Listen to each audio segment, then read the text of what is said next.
கரை திருவடி வணங்குகிறேன். நீராறும் கடலொடுத்த நிலமளந்த கிளியொழுகும் சீராறும் மதனமென திகழ்பரத கண்டமிதில் தெக்கனமும் அதில் சிறந்த திராவிடர்கள் நல்லாடும். இந்த பாட்டை எங்கேயோ கேட்ட மாதிரி இருந்திருக்கும். ஒட்டுமொத்த அரசு விழாக்கள்லையும் முதலில் பாடப்படக்கூடிய தமிழ்தாய் வாழ்த்து. அந்த தமிழ்தாய் வாழ்த்தை ஏற்றி கொடுத்தவர் மனோன்மணியன் பே சுந்தரராம பிள்ளை என்ற வேளாள சமுதாயத்தைச் சேர்ந்தவர். அவர் தந்த அன்னை தமிழை வணங்கி நஞ்சையும் புஞ்சையும் கொஞ்சி விளையாடுகின்ற சோழ மண்டலத்தில் மாமன்னர் ராஜராஜ சோழனுடைய இந்த புண்ணிய பூமியிலே வேளாள சமுதாயத்தின் ஒற்றை குரலாக வேளாள சமுதாயத்திற்கு ஒரு பிரச்சனை, வேளாள சமுதாயத்திற்கு ஒரு நிகழ்வு என்றால் முன்னின்று வந்து எந்த பிரதிபலனையும் எதிர்பார்க்காமல் ஒற்றை தலைமையாக செயல்பட்டுக் கொண்டிருக்கக்கூடிய வெள்ளாளர் முன்னேற்ற கழகம் என்ற மாபெரும் இயக்கத்தினுடைய முதல் அரசியல் எழுச்சி மாநாடு இந்த சோழ மண்டலத்தில் துவங்குகிறது. சோழ மண்டலத்திலே துவங்கிய எந்த ஒரு நிகழ்வும் அரசியல் நிகழ்வாக இருந்தாலும் பொது நிகழ்வாக இருந்தாலும் அது தோல்வியுற்றது கிடையாது. நிச்சயமாக வென்றே தீரும் வெள்ளாளர் முன்னேற்ற கழகம். இந்த வெள்ளாளர் முன்னேற்ற கழகத்தில் வேளாளர்களுடைய ஒற்றை தலைமையாக இருக்கக்கூடிய மாநில தலைவர் எங்கள் அன்பு அண்ணன் அண்ணா சரவணன் அவர்களுடைய சீரிய தலைமையிலே மாநிலத்தினுடைய இளைஞரணி தலைவர், இளைஞர்களுடைய எழுச்சி நாயகன், வெள்ளாளர் முன்னேற்ற வெள்ளாளர்களுக்கு என்றால் ஒரே இயக்கம் தான். அந்த வெள்ளாளர் முன்னேற்ற கழகத்தில் என்றால் ஒரே ராஜா தான், அது அண்ணன் எம்என்பி ராஜா அவர்கள் மட்டும்தான். இந்த வெள்ளாளர் முன்னேற்ற கழகத்தினுடைய ஒற்றை தலைமையாக இருக்கக்கூடிய அண்ணா சரவணன் அவர்களே, இந்த வெள்ளாளர் முன்னேற்ற கழகத்தினுடைய ஒற்றை ராஜாவாக இருக்கக்கூடிய அண்ணன் எம்என்பி ராஜா அவர்களே, இந்த மாபெரும் எழுச்சி கூட்டத்திற்கு வருகை தந்து இங்கு சிறப்புரையாற்ற இருக்கின்ற தொல்லியல் தலைவர் வரலாற்று ஆய்வாளர் அண்ணன் கரு ராஜேந்திரன் அவர்களே, வரலாற்று ஆய்வாளர் முனைவர் டி நந்தன் அவர்களே, மாநில கொங்குநாடு தேசிய மக்கள் கட்சியினுடைய மாநில இளைஞரணி தலைவர் எஸ் சூரியமூர்த்தி அவர்களே, மாநில விவசாய அணியினுடைய தலைவர் அண்ணன் பட்டுக்கோட்டை எல்.எஸ். ராஜசேகர் அவர்களே மற்றும் கரும்புக்குடி திரு ரவி ராமையா அவர்களே, எழுச்சியாற்ற வருகை தந்திருக்கின்ற இந்த சோழ மண்டலத்திலே மிகப்பெரிய எழுச்சி மாநாட்டை கல்லர் சங்கத்தில் மிகப்பெரிய ஒரு எழுச்சி மாநாட்டை நடத்த இருக்கின்ற முக்குளத்து புலிகள் கட்சியினுடைய நிறுவன தலைவர் எங்களின் உடன்பிறவா அன்பு அண்ணன், இந்த வேளாளர்களுக்கு ஒரு பிரச்சனை என்றால் அண்ணா சரவணனோடு உடன்பிறப்பாக கைகோர்த்து நிற்கக்கூடிய அன்பு அண்ணன் ஆர் சரவணதேவர் அவர்களே மற்றும் எழுச்சி உரையாற்ற இருக்கின்ற எங்களுக்கெல்லாம் உத்வேகமாக இருக்கக்கூடிய வெள்ளாளர் முன்னேற்ற கழகத்தினுடைய ஒற்றை ராஜா அண்ணன் எம்என்பி ராஜா அவர்களே, தலைமை உரையாற்ற இருக்கின்ற இந்த வெள்ளாளர்களுடைய ஒற்றை தலைமை அண்ணன் அண்ணா சரவணன் அவர்களே, நன்றி உரையாற்ற இருக்கின்ற தஞ்சை மாவட்ட தலைவர் வெள்ளாளர் முன்னேற்ற கழகத்துடைய தஞ்சை மாவட்ட தலைவர் அண்ணன் சிவபாலன் அவர்களே, உங்கள் அனைவரையும் வருக வருக என வரவேற்று ஒரு சிற்றுரையை நிகழ்த்திவிட்டு நான் இடம் சார கடமைப்பட்டிருக்கிறேன். இந்த வேளாளர் சமுதாயம் ஏன் தொய்வுற்றது, எப்படி தொய்வுற்றது என்ற நிலையெல்லாம் கடந்து தாய் வழி வந்த தங்கங்கள் எல்லாம் ஓர் வழி நின்று நேர்வழி சென்றால் நாளை நமது, இந்த நாள் நமது என்பதை பறைசாற்றும் விதமாக வேளாளர் சிறைமுகம்தான் தமிழகத்தார் மன்னனரை மீண்டான் கேளாத கதை விரைவில் கேட்பீர் என்று ஐயா வ.உ.சி. அவர்கள் சிறை சென்ற போது பேசினார்கள். அப்பொழுது பேசப்பட்ட போது ஐயா வ.உ.சி. அவர்களுடைய பெண்மணி, அவருடைய மனைவி, வீட்டை விட்டு எக்காரணத்தை கொண்டும் வெளியே வராத பெண்மணி முதல் முறையாக ஐயா வ.உ.சி. கைது செய்யப்பட்டார் என்ற செய்தியை கேட்டு நடந்தே திருநெல்வேலியில் இருந்து கோயம்புத்தூர் சென்ற ஐயா வ.உ.சி.னுடைய கைகளை பற்றி கண்ணீர் மல்க பேசுகிறார். அப்பொழுது சொல்கிறார்கள், எதற்குமே வெளியே வராத அந்த பெண்மணி தன் கணவனை காப்பதற்காகவும் இந்த நாட்டை காப்பதற்காகவும் வெளியே வந்தார் என்று. அதே போல் இந்த வேளாளர் சமுதாயத்தை மீட்டெடுக்க வேண்டும், இழந்த அரசியல் உரிமையை மீட்டெடுக்க வேண்டும் என்று இத்தனை வேளாளர் பெண்கள் இந்த இடத்திலே கூடியிருக்கிறார்கள் என்றால், இத்தனை வேளாளர் பெண்கள் இந்த இடத்திலே கூடியிருக்கிறார்கள் என்றால் அந்த வ.உ.சி. ஐயாவுடைய வீரம் இன்னும் தோற்று போகவில்லை என்பதை கூறிக்கொண்டு, நீங்க சுத்தீரும் இந்த இடத்துல பாத்தீங்கன்னா இன்னைக்கு எத்தனையோ பேருடைய படம் இருக்கும். வேளாளர் அப்படின்னாலே என்ன, வ.உ.சி. வெள்ளாளர், வ.உ.சி. வெள்ளாளர் சங்க தலைவர் கிடையாது. ஏன் அப்புறம் வ.உ.சி. தூக்கி வச்சு கொண்டாடுறோம்? நம்ம குலத்துல பிறந்தார் அப்படிங்கிற ஒரு காரணம் கிடையாது. இந்த குலத்தில் பிறந்து இந்தியாவிலேயே உலக பணக்காரர் பட்டியலிலே இந்தியாவில் இடத்தில் இருந்த ஐயா வ.உ.சி. அவர்கள் கடைசியில் மண்ணெண்ண வித்து இறந்து போனார். அத்தனை சொத்தையும் இந்த நாட்டுக்காக உயிர் தியாகம் செய்த உத்தமரை இன்னைக்கு பேசுறதுக்கு தமிழ்நாட்டில் நாதி கிடையாது. இந்த வெள்ளாளர் முன்னேற்ற கழகம் அதை தூக்கி வைத்து கொண்டாடி கொண்டிருக்கிறது என்றால் அதற்கு ஒத்துழைப்பு தர வேண்டியது நம்முடைய கடமை. இந்த வரிசையா அப்படியே பாத்துக்கிட்டே வந்தீங்கன்னா முதல்ல இருக்கக்கூடிய பட்டுக்கோட்டை கல்யாண சுந்தரார் பாத்தீங்கன்னா புரட்சி தலைவர் எம்ஜிஆர் ஆட்சியினுடைய 4வது தூண் என்று பேசப்பட்டவர். 29 வயதிலே இறந்து போனார். ஆனால் ஏறத்தாழ 30க்கும் மேற்பட்ட படிகளை கைதேர்ந்தவர். கியாபே விஸ்வநாதன் தலைமையிலே ஒரு தபால் தலை அஞ்சல் தலை வெளியிடப்பட்டுள்ளது, அது நமக்கு தெரியாது. அதே மாதிரி கலைவாணர் NSK மிகப்பெரிய ஒரு செல்வந்தர், நடிகர், நகைச்சுவை மூலமாக மிகப்பெரிய கருத்துக்களை கூறக்கூடியவர், அவரை பத்தியும் தெரியாது.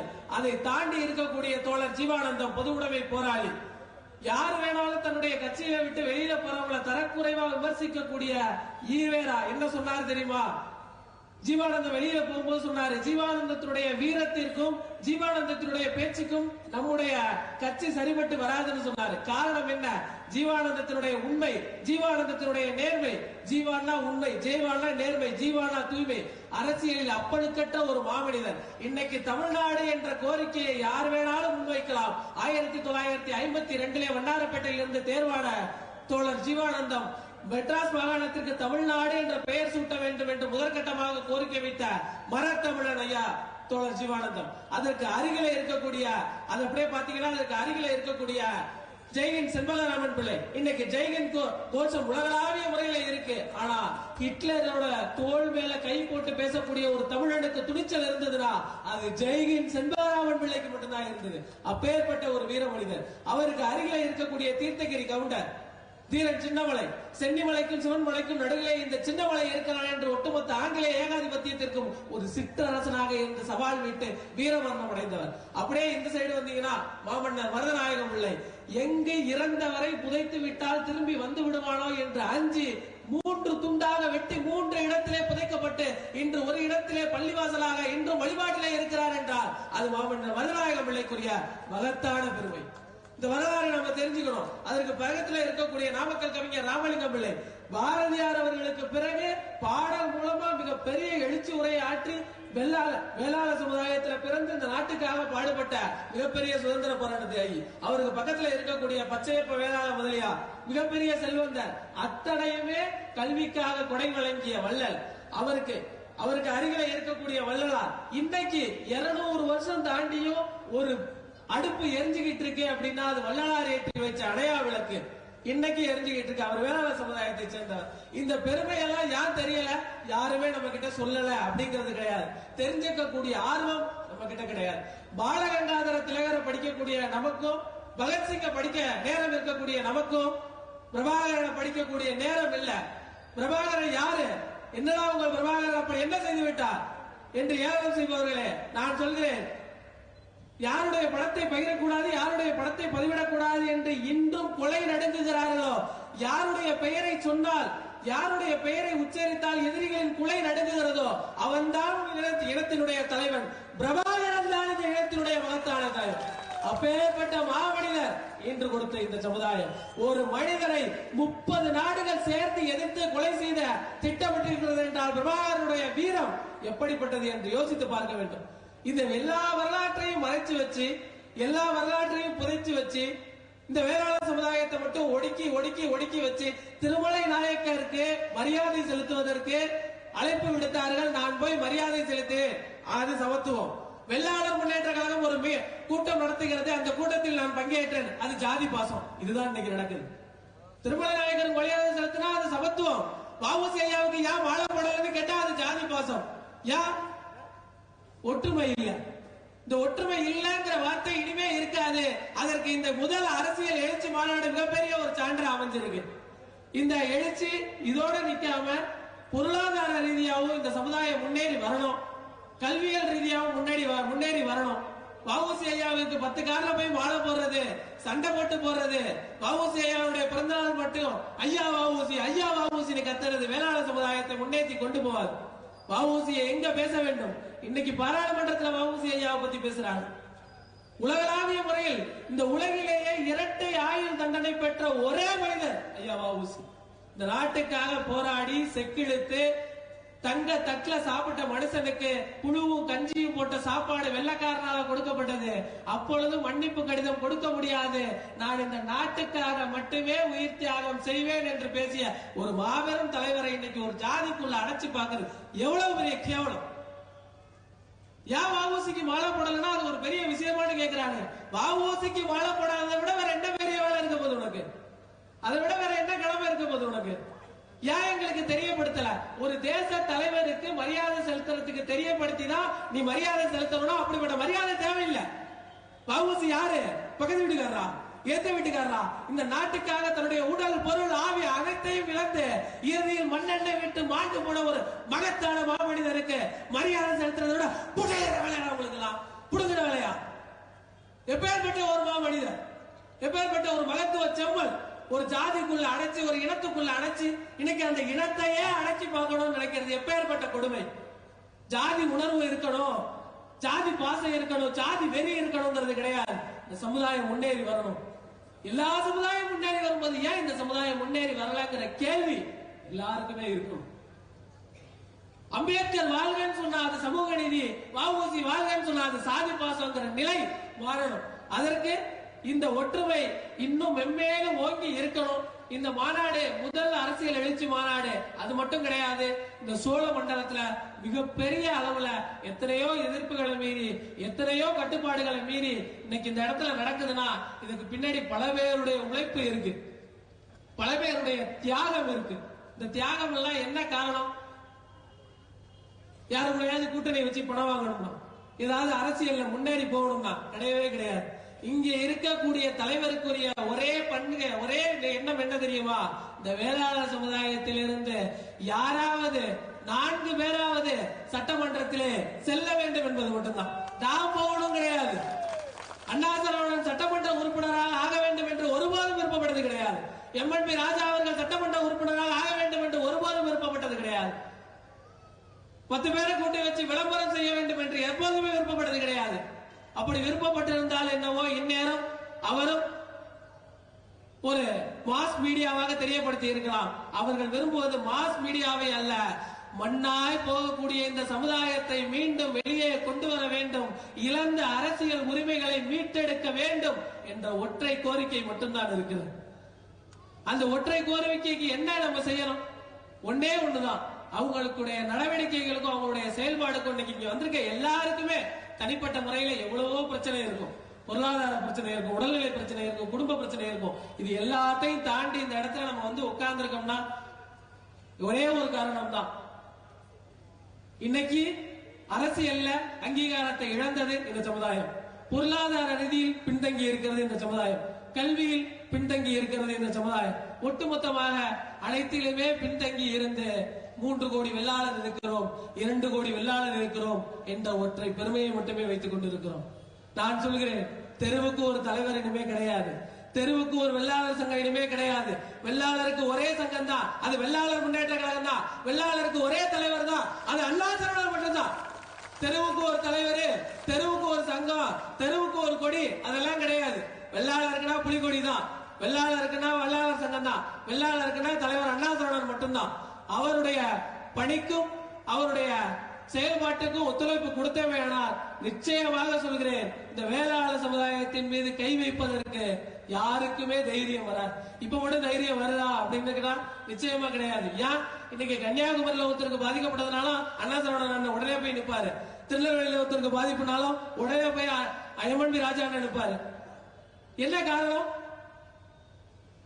என்னோட இனத்தை தொட்டவன், என்னோட இனத்தை எவன் தொட்டானோ அவன் கேட்டான். அதுதான் அவங்களுடைய நிலைப்பாடு. அது எவனா இருந்தா என்ன? இது ஜாதி வெறி கிடையாது, ஜாதி பாசம் கிடையாது. பாதிக்கப்பட்டவனுக்காக நிக்கிறது சமூக நீதின்னு இருக்காரு அம்பேத்கர்.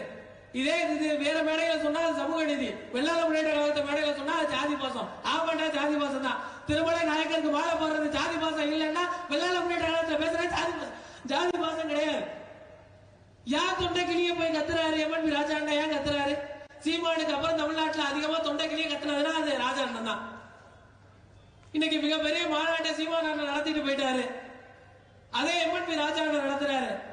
அவரு கத்துறாரு, இவரு கத்துறாரு. ஆனா அவரு கத்துறது வேற, பணத்துக்காக கத்துறாரு. இவரு கத்துறது எதுக்கு கத்துறாரு? இந்த இனத்தினுடைய ஒற்றுமை வேணும், இந்த இனத்தை தூக்கி பிடிக்கணும், இந்த இனத்தினுடைய மாண்பை காப்பாற்றணும், அதை ஒற்றை தலைமையில காப்பாற்றணும். நான் தான் தலைவர், என்னை போக்கஸ் ஃபுல்லா வைங்க, நான் யார்கிட்டலாம் கையை கொடுக்கறனோ அப்பெல்லாம் போட்டா எடுங்க, அது தலைவருக்குரிய பண்பு கிடையாது, அது தலைமைக்குரிய பண்பு கிடையாது. இன்னைக்கும் ஒரு புகைப்படத்திற்கு எப்படி நிக்கணும் கூட தெரியாம இருக்கக்கூடிய வெள்ளந்தியான மனுஷன வச்சிருக்கக்கூடிய வெள்ளாள முன்னேற்ற கழகத்துடைய தலைவர் இருக்காருன்னா பெருமையா சொல்லுவோம். வெள்ளந்தியான மனுஷன பெருமையா சொல்லுவோம். போட்டோ எடுக்கணுமா, எப்படி நிக்கணும் தெரியாது. ஏன் தெரியாது? நாங்க போட்டோ வச்சு அரசியல் பண்ணல, நாங்க வீடியோ வச்சு விளம்பரம் பண்ணல. அப்ப எதை பண்றோம்? கன்னியாகுமரிக்கு ஒருத்தருக்கு பாதிப்புனாலும் போவோம், திருநெல்வேலியில ஒருக்கு பாதிப்புனாலும் போவோம், தேனியில பாதிப்புனாலும் போவோம், மதுரையில பாதிப்புனாலும் போவோம். காரணம் வெள்ளாளர்களை காப்பாற்றணும், வெள்ளாளருடைய உரிமையை மீட்டெடுக்கணும் என்கிற ஒற்றை காரணம் தான். இந்த மாபெரும் அரசியல் எழுச்சி பொதுக்கூட்டம் மிக சிறப்பாக நடக்கணும். இதற்கு சிறப்பு விருந்தினர் சொல்ல முடியாது. முன்னாடி சொன்ன மாதிரியே இந்த வெள்ளாளர் முன்னேற்ற கழகத்திற்கும் அண்ணா சரவணனுக்கும் MNP ராஜா அண்ணனுக்கும் எப்படி ஒரு உறுதுணையா உற்ற நண்பனாவும் அண்ணனாவும் இருக்கக்கூடிய அண்ணன் ஆறு சரவண தேவர் அவர்களுக்கு மீண்டும் ஒரு முறை இந்த இடத்துல நன்றியை சொல்லிக்கிறேன்.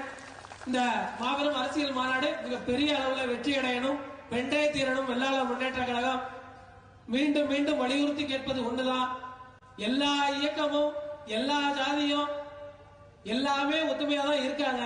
ஆனா இங்க மட்டும்தான் அந்த ஒத்துமை இல்ல. கடைசியா சொல்றது மறுபடியும் முதல்ல சொன்னதுதான், தெருவுக்கு ஒரு தலைவர் கிடையாது, தெருவுக்கு ஒரு கொடி கிடையாது. வெள்ளாளருக்கு ஒரே கொடி புலிக்கொடி, வெள்ளாளர்களுக்கு ஒரே இயக்கம் அது வெள்ளாளர் முன்னேற்ற கழகம், வெள்ளாளருக்கு ஒரே தலைவர் அது அண்ணா சரவணன், அண்ணா சரவணன், அண்ணா சரவணன் என்று கூறி இந்த மாபெரும் மாநாடு சிறப்பாக நடைபெற எல்லாம் வல்ல ஏக இறைவனை பிரார்த்தனை செய்து கொண்டு வாய்ப்பு அளித்தமைக்கு நன்றி கூறி விடைபெறுகிறேன். வாழ்க தமிழ், வளர்க தமிழம். நன்றி.